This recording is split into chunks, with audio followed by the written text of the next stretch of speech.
There are over 600 muscles in your body. The Pectoralis Major is a thick fan-shaped muscle situated at the chest of the body. The bicep is a large muscle that lies on the front of the upper arm, between the shoulder and the elbow. Its main function is to flex and twist the forearm.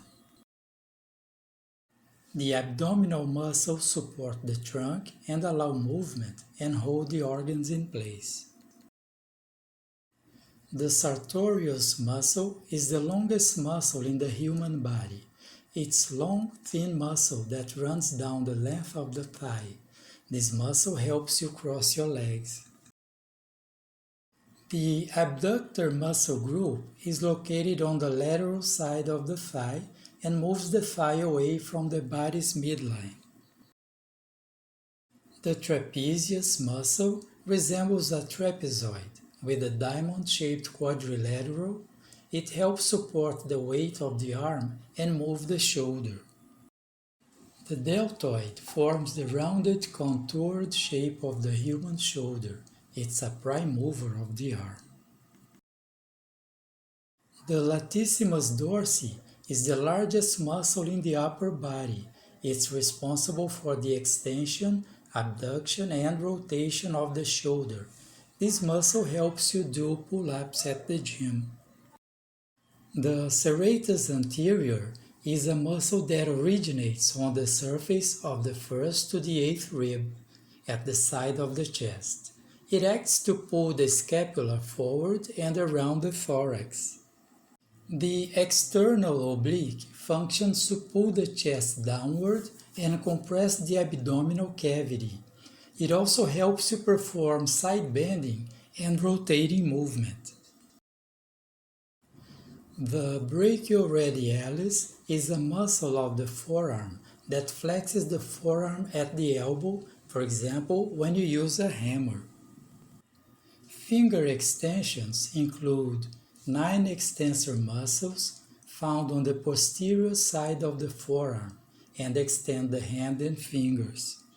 Finger flexors help you close your hand.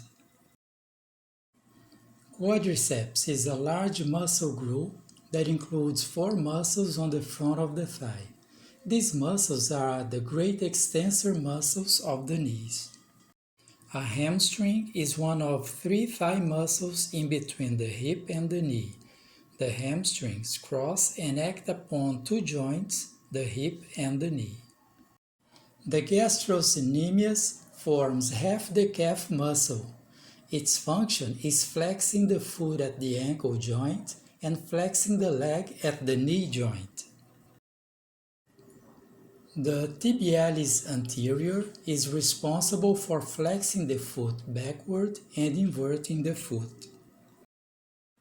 The soleus is a powerful muscle at the back of the lower leg, also known as the calf, and it runs from just below the knee to the heel. It's involved in standing and walking. The Infraspinatus Muscle is a thick triangular muscle, and it's one of the 4 muscles of the rotator cuff. Its function is to rotate the humerus and stabilize the shoulder. The Teres Major helps rotate the humerus and assists the Latissimus Dorsi in drawing the previous raised humerus downwards and backwards. The tricep is a large muscle in the back of the upper arm, and it's responsible for straightening the arm. The Gluteus Medius is a muscle that helps with hip movement. When you walk and run, it aids in stabilizing the pelvis, in particular when you perform activities where you're balancing on a single leg. And the Gluteus Maximus is the main extensor muscle of the hip. You see the Gluteus Maximus at work when you stand up from a chair, run, or go up steps.